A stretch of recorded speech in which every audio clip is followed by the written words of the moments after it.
Welcome back. Most of the conversation surrounding North Carolina's U.S. Senate race centers on Ted Budd and Sherry Beasley. But when voters go to fill out their ballots, those two won't be the only names they see. There are two other candidates running for the Senate in our state, and tonight we're finding out more about them. Spectrum News 1 political reporter Mary Helen Jones starts us off with the Green Party's Matthew Hoh. Arriving at a candidate forum in Johnston County, weeks out from Election Day, Matthew Hoh runs into a supporter. It's exciting, because we are actually doing the campaign, but it's this is what the best part of it is meeting people, talking to people. He has a lot of ground to cover going into events like this because his race is statewide. He's running for U.S. Senate as a member of the Green Party. He says as a third-party candidate, you can't let the first time people hear your name be on the ballot. You have to go out there and talk to people. You have to listen to them. You have to be present with them and see what's happening in their communities. And then you get an idea of the bigger picture here. When he's not in his car crossing the state, this is his campaign headquarters, his home. The House has seen a lot this election season, including a fight to even be on the ballot. Running for office is just one of the ways Hoh has been drawn to bigger things in his life. I was in the Marine Corps for 10 years. I was in the wars in Iraq and Afghanistan, and then I also with the State Department. And when I was with the State Department in Afghanistan, that's when I resigned in protest to the escalation of the war. He supports a universal single-payer healthcare system, wants to end the war on drugs, and is focused on housing issues like rent control and banning banks and corporations from buying single-family homes.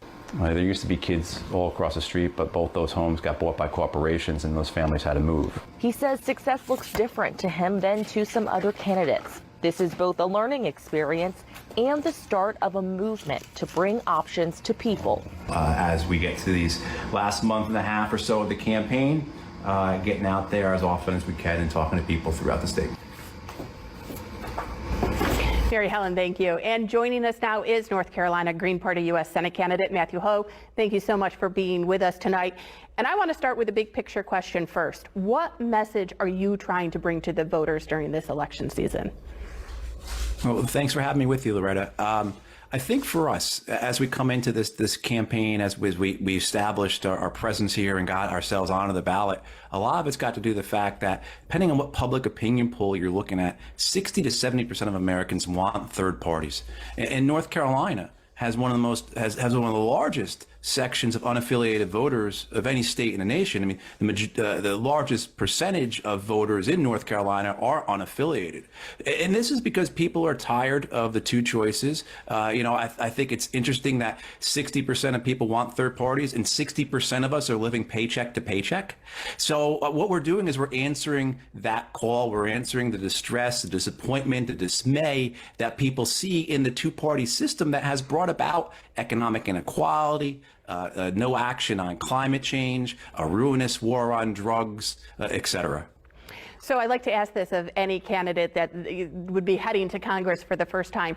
For you, do you have that one issue that is the first thing you would want to be working on if you got up to Washington? Oh, healthcare. Everywhere I've been, Loretta, in this state, Outer Banks to the Blue Ridge, Sand Hills up to the Virginia border, I hear the same three things: healthcare, housing, and drugs. And healthcare is always the first one.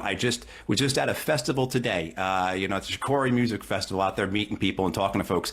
And that's what it was over and over again. And the healthcare crisis that is killing people because we have a for-profit healthcare system. And I want to say I'm the only candidate in this race for U.S. Senate that is for Medicare for all.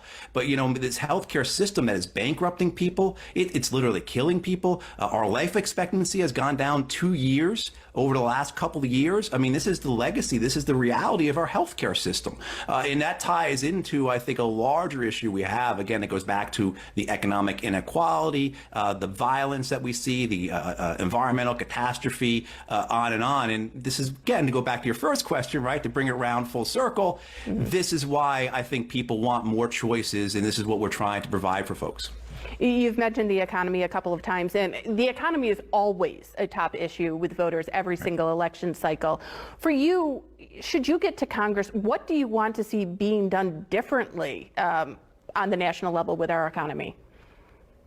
I think people look at for decades, there's been a bipartisan consensus between the Democrats and Republicans to ensure that corporations, banks, the wealthy do well.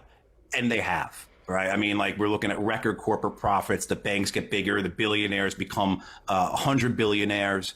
And meanwhile, the working class, the middle class get squeezed. Look, we've had decades of union busting, wage suppression, tax breaks for the corporations, the wealthy. Meanwhile, the effect on, again, working families is that everything they have gets squeezed up to the top. So it's that reversal. It's about getting into Congress, getting into D.C., and making it so that working families have the same chance of success that the Democrats and Republicans have given to the corporations, the banks, the wealthy for decades now.